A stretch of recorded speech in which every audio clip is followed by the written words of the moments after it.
Hello guys, कैसे हो आप सब लोग। मैं हूं आपका एजुकेटर दिव्य और आप सबका स्वागत है विजुअल एक्सेस बायोलॉजी में। देखिए, ये मेरे बारे में इंट्रोडक्शन है कि who am I, who I am. ठीक है, तो मेरा नाम आपको पता ही है, दिव्य। और मैंने गेट और जीसेट जैसे एग्ज़ाम्स क्वालिफाई किए हैं। मेरे पास दो रिसर्च पेपर है जो मैंने पोस्ट ग्रेजुएशन के दौरान मैंने पब्लिश किए थे, जिसका रिसर्च पेपर का टाइटल और जिस जर्नल में पब्लिश किए थे वो आप सबके सामने मेंशन है। आप चाहे तो इस रिसर्च पेपर टाइटल को गूगल में कॉपी पेस्ट करके देख सकते हैं, आपको रिसर्च पेपर मिल जाएंगे। ठीक है, ये तो बात हुई मेरी।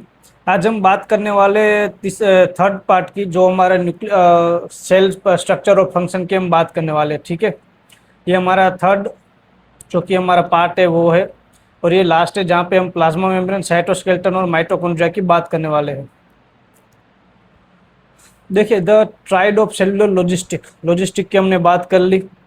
अब हम बात करने वाले three interconnected system maintain the eukaryotic metropolis. इस तरीके से तो जो प्लाज्मा मेम्ब्रेन है, जिसकी हम आज बात करने वाले, जो एक इम्पोर्टेंट टॉपिक है, dynamic border, selective custom control. फिर अगर हम इंफ्रास्ट्रक्चर की बात करें, जो कि हमारा साइटोस्केलेटन है। और अगर हम पावर प्लांट की बात करें, क्योंकि आपको पावर तो चाहिए, पावर के बगैर, फ्लूइड के बगैर तो कुछ चीज़ होने वाली नहीं है। देखिए, ये फ्लूइड मोज़ेक मॉडल है जो कि आपको दिया था सिंगर और निकोलसन ने।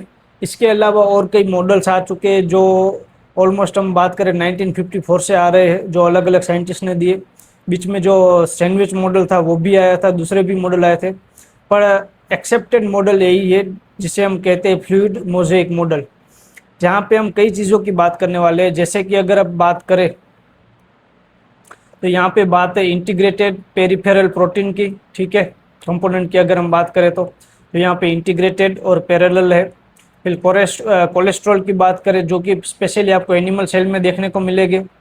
और अगर हम ग्लाइकोलिपिड और ग्लाइकोप्रोटीन की बात करें on the non cytosolic side, तो वो भी आपको देखने को मिलेंगे। ये जो आपको दिख रहे हैं ये सभी चीज़ें, ये सभी ग्लाइकोप्रोटीन या फिर ग्लाइकोलिपिड है। ग्लाइको का मतलब यहाँ पे हो गया कार्बोहाइड्रेट। ठीक है, जो हमारा ग्लाइको है उसका मतलब हो गया कार्बोहाइड्रेट।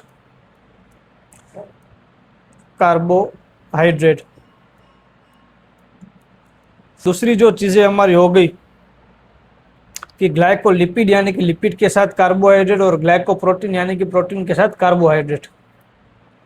दूसरी बात करें तो ये हमारा इंटीग्रेटेड प्रोटीन है कि जो पूरी तरीके से पास हो रहा है एक मेम्ब्रेन से। ठीक है, और अगर हम इसकी बात करें तो ये एक पोलर हेड है, और ये नॉन पोलर हमारे जो होगी टेल हो गई। ऐसे ही हमारा एक बाइलेयर बना हुआ है जो आपको दिखाई दे रहा है। यहाँ पे आपको प्रोटीन भी दिखने को मिलेंगे, एम्बेडेड प्रोटीन। और जो ये सभी चीज़ें हैं वो है साइटोस्केलेटन। और अगर आप इसकी थिकनेस की बात करें तो 75 एंगस्ट्रॉम इसकी थिकनेस है। अपर लेयर की बात करें तो 20 एंगस्ट्रॉम, बीच की बात करें तो 35, और लास्ट की 20। तो ये सब मिला के हमारा 75 एंगस्ट्रॉम इसकी थिकनेस हो गई एक प्लाज्मा मेम्ब्रेन की। देखिए, यहाँ पर बैलेंसिंग फ्लूइडिटी एंड स्टेबिलिटी, क्यों हम इसकी बात कर रहे हैं कि जो रिजिड स्टेबल मॉडल है वो किस तरीके से होगा कि जहाँ पे आपका जो कार्बन चेन है वो लॉन्ग होगा, इंक्रीज स्टेबिलिटी इंक्रीज होगी। ऐसे नहीं होगा कि यहाँ से जो आपका टेल है वो बेंड हुआ है, ऐसा नहीं होगा। फिर मोर सेचुरेटेड फैटी एसिड होगा। ठीक है, और इंक्रीज स्टेबिलिटी होगी। अगर सेचुरेटेड एसिड ज़्यादा है, सेचुरेटेड फैटी एसिड अगर ज़्यादा है, तो जो स्टेबिलिटी होगी वो इंक्रीज होगी। अगर कोलेस्टेरॉल जो है उसके अगर क्रूशियल है बाई डायरेक्शनल बफर के लिए। ठीक है, कोलेस्टेरॉल ऊपर और नीचे दोनों जगह पे होना चाहिए, और दोनों में उसकी जो नंबर है, मतलब कि जो उसका प्रोपोर्शन है वो इक्वल होना चाहिए। यहाँ पे देखिए प्रोपोर्शन जो भी है बैलेंस में नहीं, यहाँ पे 3 है, यहाँ पे 2 है। फिर यहाँ पे अगर हम बात करें तो ये जो भी लेंथ है वो अच्छे से नहीं, जैसे कि high temperature, high kinetic energy and increase fluidity बढ़ जाएगी। जो कि हमारे यहाँ पे फॉर्मूला दिखा हुआ है, stability is proportional to melting temperature. जितनी ज़्यादा स्टेबिलिटी होगी उतना टेम्परेचर उस तरीके से होगा। और जो टेम्परेचर है वो इन्वर्सली प्रोपोर्शनल टू फ्लूइडिटी। अगर टेम्परेचर ज़्यादा होगा तो फ्लूइडिटी कम होगी, अगर टेम्परेचर कम होगा तो फ्लूइडिटी ज़्यादा होगी, जो आपके सामने ये आपको दिख रहा है। ठीक है, जो यहाँ पे इन्वर्सली प्रोपोर्शनल है।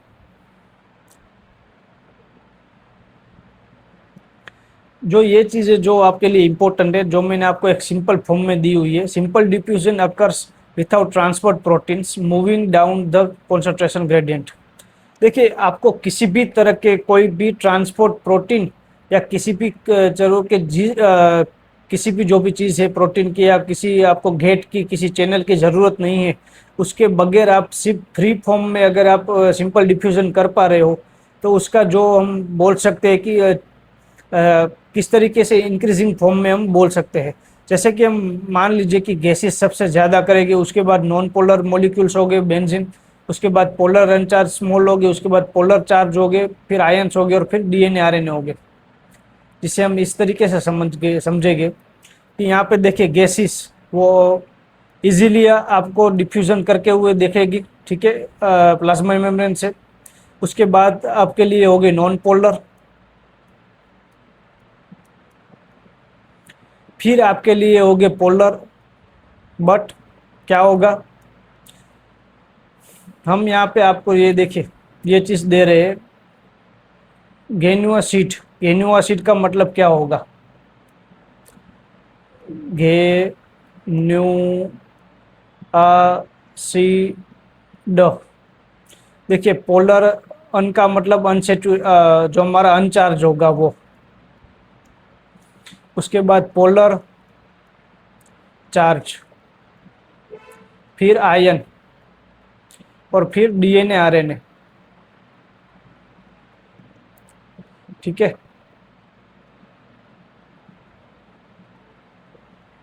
तो यही आपको फॉर्मूला की तरह याद रखना है। कई बार आपको एमसीक्यू में आ सकता है कि कौन से पर्टिकुलर बिलो जो ऑप्शन है वो सबसे ज़्यादा डिफ्यूज मतलब इजीली डिफ्यूज हो सकते हैं, या जो है वो इजीली डिफ्यूज नहीं हो सकते। अगर आपको ग्रेडियंट की बात करें, moving down to the concentration gradient, तो वो किस तरीके से चलेगा। क्योंकि देखिए जो गैसियस है वो सबसे स्मॉल या फिर माइक्रोफॉर्म में होते हैं, नॉन पोलर मोलिक्यूल उस तरीके से होते हैं, ठीक है। आपको पता है कि जो ये हेड है वो पोलर है, तो उसकी वजह से फिर पोलर अनचार्ज होगा वो स्मॉल होगा, जैसे कि इथेनॉल और वाटर, ये बेंजीन हो गया। पोलर चार्ज होगा वो एटीपी और एमिनो एसिड हो गया। आयन होगा वो Na+ और K+Ca2+ हो गया, और फिर डीएनए आरएनए हो गए। क्योंकि साइज भी यहाँ पर इंक्रीज होती जा रही है और दूसरी चीज़ें भी यहाँ पे साथ में साथ चल रही है, जिसे हम फिक्स लॉ प्रिंसिपल कहते हैं, जो कि डिफ्यूजन रेट है वो कॉन्सेंट्रेशन ग्रेडियंट के प्रोपोर्शनल होगा और हाइड्रोफोबिसिटी के भी प्रोपोर्शनल होगा। बात करें तो जो नॉन पोलर हो गए वो हाइड्रोफोबिक हो गए, और ये ऐसे चीज। और डिफ्यूजन रेट की बात करें तो वो इन्वर्सली प्रोपोर्शनल हो गए सोल्यूट साइज से। जितना सोल्यूट साइज ज़्यादा होगा वो इतनी जल्दी आपको वहाँ से क्या कर पाएगी, डिफ्यूजन नहीं कर पाएगी। जैसे कि डीएनए और आरएनए की साइज ज़्यादा है गैसियस से, बेंजीन से, इथेनॉल वगैरह से, तो इतनी इजीली यहाँ पे डिफ्यूज नहीं कर पाएंगे। अगर हम फैसिलिटेटेड ट्रांसपोर्ट की बात करें, डेडिकेटेड बाय वीआईपी लेंस, ठीक है। वीआईपी लेंस यानी कि वहाँ पे आपके लिए एक स्पेशल गेट होगा, स्पेशल एक प्रोटीन होगा जो आपको वहाँ से जाने के और आने के लिए आपको हेल्प करेगा। जैसे कि पैसिव ट्रांसपोर्ट की अगर हम बात करें, पैसिव की हम बात करें, जहाँ पे हमें किसी भी तरह की एटीपी की या फिर किसी भी एनर्जी की ज़रूरत नहीं है। Requiring transmembrane protein. Transmembrane protein यानी कि जो ऐसे बाई लेयर में ऐसे पूरी तरीके से ट्रांसमेम्ब्रेन है, साइटोसोल में भी है और जो हमारे एक्सटेरियर पार्ट है मेम्ब्रेन का वहाँ पर भी है, ठीक है। Move specific solute down there gradient and highly selective and saturable. वो हाईली सिलेक्टेड होते हैं। अगर ये जो यहाँ पे प्रोटीन है वो अगर डी ग्लूकोज को अंदर जाने देगा, वो पास थ्रू होने देगा मेम्ब्रेन से, तो वो फिर डी ग्लूकोज को ही जाने देगा। वो किसी और भी और तरीके के अगर हम बात करें, आप किसी और प्रोडक्ट को ले आते तो वो उसे फिर जाने नहीं देगा। तो वो एक स्पेसिफिक होगा कि इस पर्टिकुलर गेट से या फिर इस पर्टिकुलर प्रोटीन से ये पर्टिकुलर प्रोडक्ट या फिर ये पर्टिकुलर न्यूट्रिशन या कुछ चीज़ें होगी वही यहाँ से ट्रांसफ़र हो पाएगी, दूसरी नहीं हो पाएगी। और उसका क्लासिक एग्जांपल हमारे पास है GLUT1 ट्रांसपोर्टर, जो 12 पास ट्रांसमेम्ब्रेन मल्टीपास इन यूनिपोर्टर है, स्पेसिफिक फॉर डी ग्लूकोज। देखिए स्पेसिफिक है, ठीक है।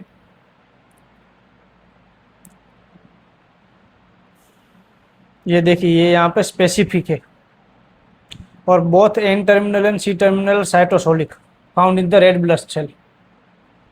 यही आपको यहाँ पे चीज दिख रहे हैं। रेट ऑफ डिफ्यूजन क्या है, enzyme black, saturation curve, mechanism की हम बात करें तो वो सब आपको यहाँ पे दिखने को मिल रहा है, लेकिन इसकी आपको इतनी ज़रूरत नहीं है। अगर हम बात करें एक्टिव ट्रांसपोर्ट की, कि यार देख लीजिए कि जहाँ पे प्राइमरी एक्टिव ट्रांसपोर्ट है वहाँ पे एटीपी का हाइड्रोलाइसिस हो रहा है, एटीपी का यूज हो रहा है। Direct hydrolysis of ATP example Na plus ATPase pump, जहाँ पर Na प्लस और K प्लस एटीपीएस पंप की आपको जरूरत पड़ेगी। इलेक्ट्रोकेमिकल ग्रेडियंट है। और अगर हम सेकेंडरी एक्टिव ट्रांसपोर्ट की बात करें जो कि को ट्रांसपोर्ट है, वो ड्रिवन इनडायरेक्टली बाय द को transported ion moving down it's gradient.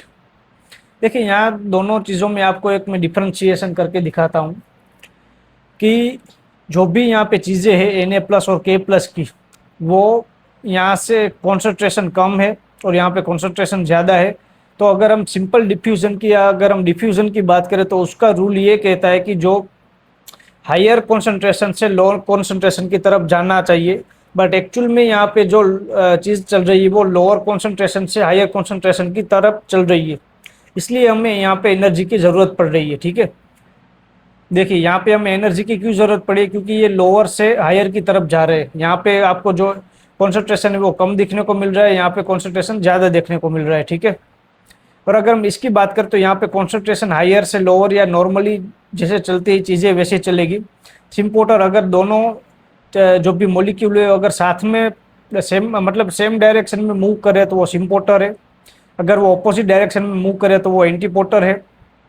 तो यही चीज़ आप में आपके साथ यहाँ पे चलने वाली है। ठीक है, उसके बाद अगर हम बात करें अब साइटोस्केलेटन की, तो साइटोस्केलेटन की मैंने आपको फर्स्ट क्लास में भी बताया था कि जो हमारे 3 चीज़ें होती है। एक होती है हमारा माइक्रोफिलामेंट जिसकी थिकनेस या फिर डायमीटर होती है 7 नैनोमीटर। दूसरी ये बात करें हम इंटरमीडिएट फिलामेंट की 8 to 12 नैनोमीटर, और तीसरी बात होती है माइक्रोट्यूब्यूल्स की जहाँ पे होती है 25 से मतलब 25 नैनोमीटर, जो कि मैं आपको बता देता हूँ। देखिए अगर हम साइटोस्केलेटन की बात करें, ठीक है, साइटोस्केलेटन,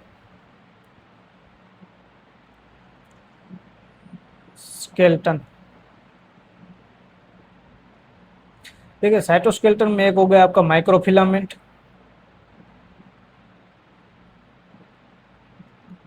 एक हो गया आपका इंटरमीडिएट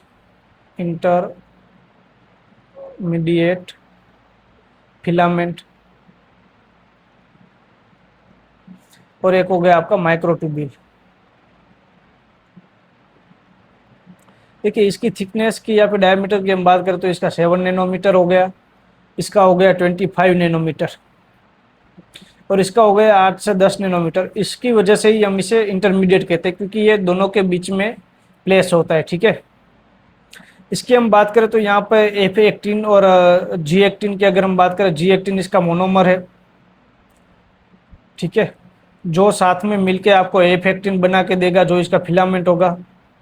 इसमें बात करें तो इसमें हमारा अल्फा और बीटा ट्यूब्यूल जो होगा वो आपका पार्टिसिपेट करेगा, और एक होलो जो माइक्रोट्यूब्यूल बनाएगा जो पाइप की तरह स्ट्रक्चर होता है ना, कि जो बीच में से होलो होता है और ऊपर से एक लेयर होता है, वही चीज़ आपको यहाँ पे देखने को मिलेगी।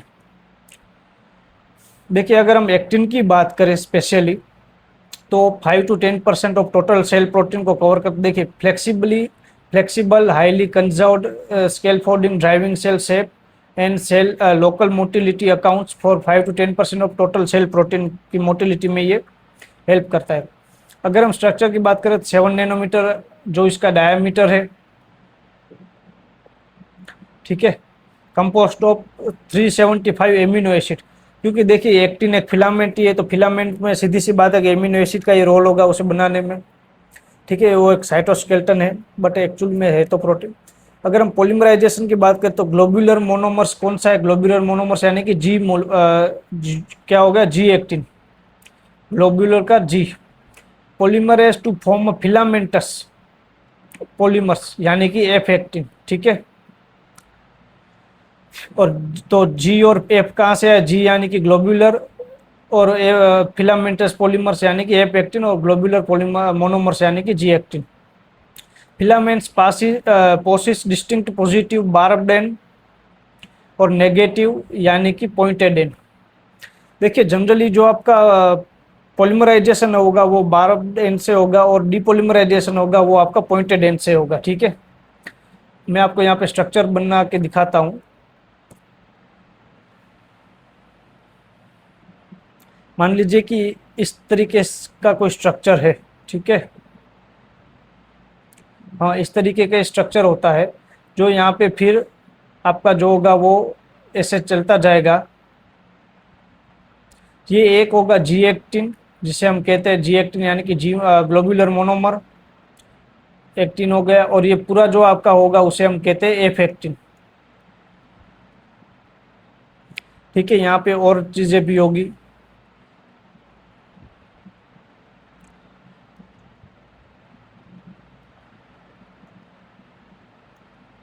ठीक है, जो आपका इस तरीके से ऐसा पार्ट बनेगा। तो ये जो पार्ट है इसे हम बोलेंगे बार्ब्ड एंड, जो कि पॉजिटिव होगा, और इसे हम बोलेंगे पॉइंटेड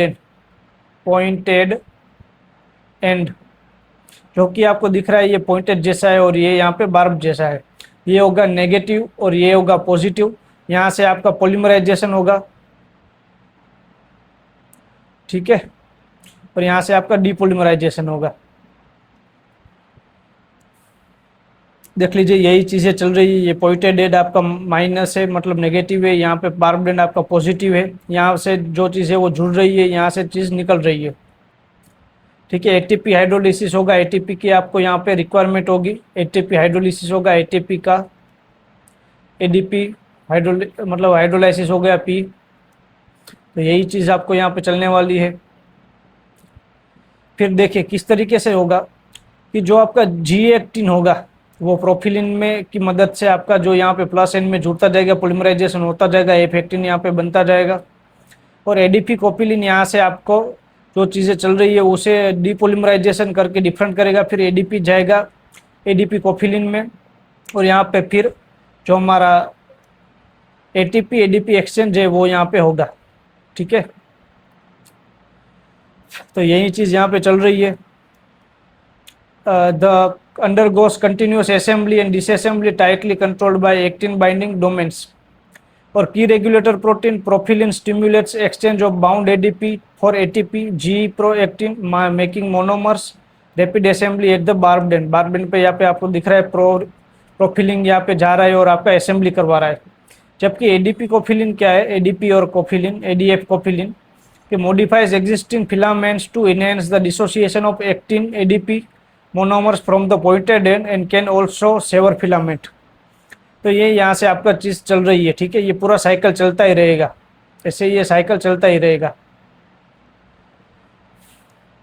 दूसरी अगर हम बात करें माइक्रोट्यूब्यूल्स की, तो ये आप देखिए ये पूरा होलो स्ट्रक्चर है, यहाँ पे बीच में कुछ भी नहीं है। अगर हम ऊपर की ऐसे डायामीटर की बात करें तो वो 25 नैनोमीटर आउटर है, और अगर बीच की हम बात करें यहाँ से, ठीक है, तो ये पूरा आपका 15 नैनोमीटर का इनर ल्यूमेन है। तो माइक्रोट्यूब्यूल देखिए heavy duty cellular highways hollow rods that undergo continual assembly and disassembly for the major cell movement and chromosome division. Chromosome division में आपको हेल्प करेगा। ठीक है, जो भी हम चीज़ बोलते हैं सेंट्रोसोम से कनेक्ट हो रही है वो माइक्रोट्यूब्यूल्स ही होते हैं। मेजर सेल मूवमेंट में हेल्प करते हैं। 25 आपका इसका डायामीटर, और वो चीज़ें आपको याद रखनी है यहाँ पे कि उसका डायामीटर क्या है, उसका लिम्बेन का डायामीटर क्या है। ट्यूब्यूलिन से बनते हैं अल्फा और बीटा ट्यूब्यूलिन, दोनों डिफरेंट है, इसलिए यहाँ पे ये हेट्रोडाइमर है। ठीक है, जबकि अगर हम माइक्रोफिलामेंट की बात करें तो वो होमोडाइमर है, क्योंकि सिर्फ जी एक्टिन ही होता, जी मोनोमर ही होते हैं वहाँ पे। अगर हम स्ट्रक्चर की बात करें 13 linear protofilament arrange circularly to form one hollow, जो कि होती है वो माइक्रो ट्यूब्यूल बनाती है। तो लीनियर फिलामेंट किस तरीके से हम बोलेंगे, देखिए यहाँ पे आपकी चीज़ें बनेगी। एक आपका ऐसे बनेगा,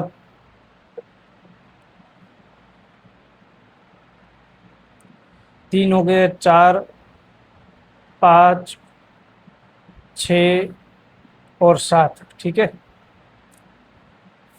यहाँ पे हम क्या करते हैं, कलर चेंज कर लेते हैं। 1 2 3 4 5 और 6। तो ये देखिए, ये चीज़ें आपको कितने मिलेगी, 1 2 3 4 5 6 7 8 9 10 11 12 और 13।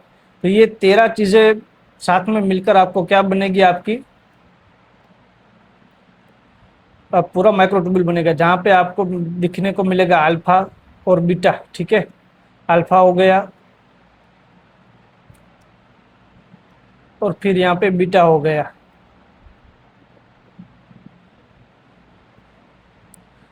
जो कि आपकी चीज़ें है वो 13 मिलेगी, और ये 13 ऐसे साथ में मिलकर आपके माइक्रोट्यूबुल बनाए गए। ये इनर लिम्बिन हो गया और ये बाहर का सरफेस हो गया।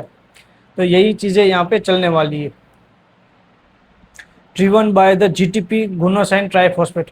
देखिए, आपको जो यहाँ पे चल रहा है चीज़ें, यहाँ पे आपको जीटीपी की ज़रूरत पड़ेगी, जबकि अगर हम बात करें तो एक्टिन में आपको एटीपी की ज़रूरत पड़ी थी। माइक्रोट्यूबुल में आपके जीटीपी का आपको यूज़ करना होगा। ठीक है, driven by the GTP guanosine triphosphate. अगर हम माइक्रोट्यूबुल स्टेबिलिटी और फार्माकोलॉजी इन ऐसे फॉर प्रो डिस्प्ले की बात करें तो ये देखिए, ये आपके यहाँ पे डाइनिन और जो चीज़ें चल रही है उसके बारे में आपको बता दूंगा। Most animal microtubules extend from the central organizing centre centrosome, जो कि सेल डिवीजन के दूरिंग हो गए, जो आपको यहाँ पे दिख रहे हैं। देखिए, आपको क्रोमोसोम से अटैच हो गए सेंट्रोजोम में। ठीक है, और फिर वो सेल डिवीजन करवाएंगे, तो वही चीज़ चलेगी। तो वहाँ पे क्या दिक्कत आएगी, the regulation by the MAPs provide stability and tracking MAP 1 MAP 2 MAP 4 and the tau critical in the nerve cells में ये प्रेजेंट हो गए, रेगुलेशन बाय द मैप्स। अगर हम फार्माकोलॉजिकल इंटरवेंशन की बात करें जो नीट पे फोकस होगा, यहाँ से आपके क्वेश्चन आ सकते हैं। पोलकाइसिन जो कि एक ड्रग है, विनस्ट्रिन एक और ड्रग है, और विनब्लास्ट ड्रग यानी कि एक दवाई। ये सिंपल अगर हम फार्माकोलॉजिकल की लैंग्वेज में बोले तो उसे हम ड्रग कहते हैं। वो क्या करेगा आपका कि bind tubulin and inhibit the polymerization used by the cancer chemography. ठीक है, किस तरीके से होगा कि मान लीजिए कि वो आपको इनिबिट करेगा पॉलीमराइजेशन को, जो हमारा पॉलीमराइजेशन हो रहा था अल्फा और बीटा में, उसे इनिबिट करेगा ट्यूबुलिन में, और जो कैंसर केमेटोग्राफी है उसमें यूज होगा, used in the cancer chemotherapy में। ये दो चीज़ें आपको याद रखनी है। ठीक है, अगर हम और दूसरी हम बात करें टेक्सोल की, तो वो क्या करेगा कि वो आपको करेगा स्टेबिलाइज द माइक्रोट्यूबुल को स्टेबिलाइज करेगा, और blocking their necessary disassembly during the cell division. देख लीजिए, असेंबली और डिसअसेंबली का मतलब क्या है। असेंबली यानी कि बनना, और डिसअसेंबली का मतलब यानी कि उस चीज को ब्रेक होना। तो जैसे ही आपका सेल डिवीजन कंप्लीट हो जाएगा, तो उसके बाद आपका जो माइक्रोट्यूबुल है उसका डिसअसेंबली हो जाएगा, वो नॉर्मल कंडीशन में आ जाएगा। अगर हम सिंपल लैंग्वेज में कहें तो उस चीज़ को वो ब्रेक कर देता है, blocking their necessary disassembly. Necessary मतलब कि ज़रूरत है कि अगर आपका एक बार सेल डिवीजन हो जाए, ठीक है, उसके बाद जो डिसअसेंबली हो जानी चाहिए आपके माइक्रोट्यूबुल की, तो उसको वो ब्लॉक कर देता है, जो कि चीज़ें यहाँ पे आपको दिख रही है डायग्राम में। ठीक है, और ये कोलकाइसिन और विंस्ट्रिन की आप देख ली बात कर लीजिए, तो इनिबिट पॉलीमराइजेशन, यहाँ पे पॉलीमराइजेशन नहीं होगा, जिसकी वजह से वो आपका सेल डिवीजन में यूजफुल नहीं हो पाएगा। ठीक है, और यहाँ पे दो तीन चीज़ें होती है जो यहाँ पे मैंने ऊपर आपको शायद डायग्राम में मैंने बताया नहीं, आपका मिस हो गया थोड़ा। ठीक है, हाँ, यहाँ पे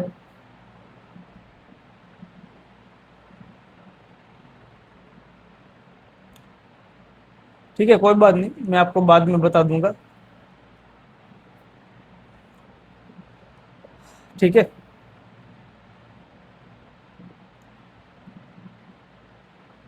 अगर हम बात करें माइटोकॉन्ड्रिया की, तो माइटोकॉन्ड्रिया का क्यों में यूज है, पहले हम उसकी स्ट्रक्चर की बात कर लेते हैं। तो prominent double membrane organelle responsible for physical separating metabolic machinery and generating cellular energy. Cellular energy यहीं पर जनरेट होने वाली है, जो हम जिसे हम एटीपी की बात करें। Outer membrane serve as a boundary, जो हमारा आउटर मेम्ब्रेन है। Inner membrane fold into deep structures called cristae, इसे हम क्रिस्टी कहते हैं, ठीक है। And maximize the surface area for the energy production को मैक्सिमाइज करता है। सेमी ऑटोनोमस नेचर की बात करें, contain its own eukaryotic genetic library, DNA circles and dedicated ribosome along it to the synthesize some its own proteins। तो मैं आपको यहाँ पे एक दो चीजें बता देता हूँ। जैसे कि हम बात करें तो दो एक ऑर्गेनल्स की हम बात करें, एक तो माइटोकॉन्ड्रिया, माइटोकॉन्ड्रिया हो गया, और एक आपका हो गया क्लोरोप्लास्ट। ये दोनों ऐसे ऑर्गेनल्स है जहाँ पे उसका खुद का ओन डीएनए प्रेजेंट होता है। क्यों? क्योंकि दूसरे ऑर्गेनल में क्यों प्रेजेंट नहीं होता? जबकि एक्चुअल में जिस सेल में माइटोकॉन्ड्रिया, क्लोरोप्लास्ट और सभी ऑर्गेनल्स प्रेजेंट होते हैं, वहाँ पे न्यूक्लियस में ऑलरेडी उसका डीएनए प्रेजेंट होता है। फिर भी इन दो ऑर्गेनल के साथ ऐसा क्यों है? क्योंकि अगर आप इवोल्यूशन की अगर हम बात करें तो माइटोकॉन्ड्रिया और क्लोरोप्लास्ट एक तरीके से बैक्टीरिया के जो इवोल्यूशनरी ऑफस्प्रिंग है, हम ऐसा बोल सकते हैं, ठीक है। कि ये पहले क्लोरोप्लास्ट और माइटोकॉन्ड्रिया बैक्टीरिया थे, उसी में से इवोल्यूशन के साथ चल चल के यहाँ पे वो सेल ऑर्गेनल में आपको माइटोकॉन्ड्रिया और क्लोरोप्लास्ट की तरह दिख रहे हैं। तो ये दोनों प्रेजेंटली अगर हम बात करें तो बैक्टीरिया थे, और बैक्टीरिया एक प्रोकैरियोट है, तो प्रोकैरियोट के पास खुद का अपना डीएनए होता है। उसी वजह से आपको माइटोकॉन्ड्रिया और क्लोरोप्लास्ट दोनों सेल ऑर्गेनल में आपको जो कि है कि उसका ओन डीएनए आपको देखने को मिलता है। जबकि क्लोरोप्लास्ट आपको प्लांट सेल में देखने को मिलेगा, और आपका माइटोकॉन्ड्रिया होगा वो प्लांट और एनिमल दोनों में देखने को मिलेगा, ठीक है। वो प्लांट और एनिमल दोनों में देखने को मिलेगा, ये सिर्फ प्लांट में देखने को मिलेगा। तो इसका रीजन यही है। अगर हम इवोल्यूशन की बात करें तो जनरली माइटोकॉन्ड्रिया, क्लोरोप्लास्ट पहले बैक्टीरिया थे, उस बैक्टीरिया में से उनका इवोल्यूशन हुआ, और वो चीज़ चल के यहाँ पे आपको सेल ऑर्गेनल के रूप में आपको दिख रही है, ठीक है। यही चीज़ है यहाँ पर कि माइटोकॉन्ड्रिया और क्लोरोप्लास्ट दोनों के पास अपना खुद का डीएनए क्यों होता है।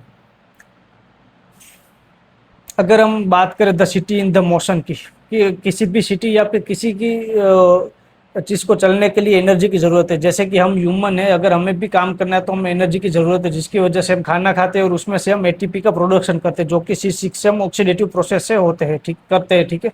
तो जो organelles of the eukaryotic cell operate as on the own unified logistical network. जिस लॉजिस्टिक नेटवर्क की हमने बात की, अगर हम फर्स्ट बात करें तो mitochondria is consume nutrient to generate heavy payload of ATP, ATP को जनरेट करते हैं। ATP is routed to the plasma membrane to power primary active transport maintaining the vital cellular gradient. जो हमने बात की थी, जो Na+ और K+ की हमने बात की थी ना, कि जो पंप चला रहा है जहाँ पे हमारे एटीपी की ज़रूरत है, उसी चीज़ की हम यहाँ पे बात कर रहे हैं। देखिए यहाँ पे प्राइमरी एक्टिव ट्रांसपोर्ट की बात करें, जहाँ पे ये देखिए एटीपी का हाइड्रोलाइसिस हो रहा है, तो वो वही बात कर रहे हैं कि आपको इम्पोर्टेंट न्यूट्रिएंट्स सेल मेम्ब्रेन से अंदर सेल में लेने के लिए भी आपको एटीपी की ज़रूरत होती है, जो एटीपी आपको माइटोकॉन्ड्रिया बना के देते हैं। दूसरी अगर हम बात करें तो साइमल्टेनियसली एटीपी एंड जीटीपी का यूज़ कहाँ पे होता है? साइटोस्केलेटन में होता है, जो कि हमने यहाँ पर भी देखा था कि जो माइक्रोट्यूब्यूल है वो जीटीपी का यूज़ करते हैं, ठीक है। जो कि यहाँ पे आपको लिखा हुआ है, ये रहा। और जो हमारा माइक्रोफिलामेंट है वो आपके यूज़ करते हैं एटीपी का, तो ये चीज़ भी आपको यहाँ पे दिखी हुई है। तो यही बात यहाँ पे चल रही थी, ठीक है। तो ये हम समरी की बात करें तो मेम्ब्रेन डायमेंशन की हमने बात की, जो हमने इसके साथ डील किया। हमने डिफ्यूजन ऑर्डर देख लिया, जेन्यूसिड, जो हमें बताया कि जो गैसियस हो गया, फिर नॉन पोलर हो गया, फिर पोलर अनचार्ज, फिर पोलर चार्ज, और फिर हमारी बात होती है आयन की बात होती है डीएनए और आरएनए की, जो आपको दिख रहा है। उसके बाद अगर हम बात करें तो हमारा GLUT1 ट्रांसपोर्टर हो गया, जो कि एक स्पेसिफिक है। तो इस तरीके से सबके लिए स्पेसिफिक गेट या फिर स्पेसिफिक आपको ट्रांसपोर्टर प्रोटीन प्रेजेंट होते हैं सेल मेम्ब्रेन पे। साइटोस्केलेटन की बात करें कि जहाँ पे हमने एक्टिन और इंटरमीडिएट फिलामेंट और माइक्रोट्यूब्यूल्स की हमने बात की, उसके बिल्ड कैसे होता है, यानी कि उसका पॉलीमराइजेशन, डिपॉलीमराइजेशन, उस सब की चीज़ें से हमने डील की। फिर साइटोस्केलेटल कॉन्ट्रास्ट माइक्रोट्यूब्यूल की हमने बात की, किस तरीके से वो कहीं पे ब्लॉक होते हैं या फिर उन्हें दिक्कत होती है, वैसे हमने ड्रग्स की भी बात कर ली। तो आज हम इतना रखते हैं, और जो हमारा सेल स्ट्रक्चर और सेल फंक्शन जो यूनिट है उसका हमने पहला टॉपिक जो है सेल के बारे में, वो चीज़ हमने कवर कर ली। दूसरे टॉपिक को हम बाद में कवर करेंगे। देखिए फिर से मैं यहाँ पे आपको रिमाइंडर देना चाहता हूँ कि जो विजुअल नेक्सस बायोलॉजी, उसमें आप देख सकते हैं कि कितने अच्छे डायग्राम और पिक्चर के साथ मैं आपको पढ़ा रहा हूँ, जिससे आप अच्छे से विजुअलाइज कर पा रहे हो, जो आपके सामने ही है। तो बिना विजुअलाइजेशन के आप बायोलॉजी या फिर साइंस को डील नहीं कर सकते, आपको विजुअलाइजेशन चाहिए ही चाहिए।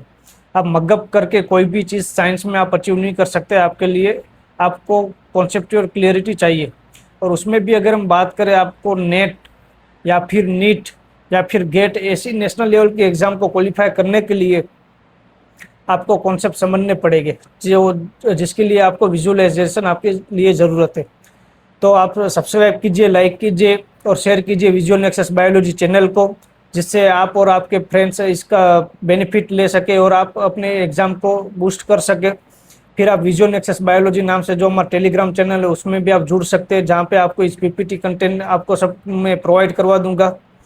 और दूसरी बात, जुड़े रहिए विजुअल नेक्सस बायोलॉजी के साथ एंड एक्सप्लोर द अनसीन।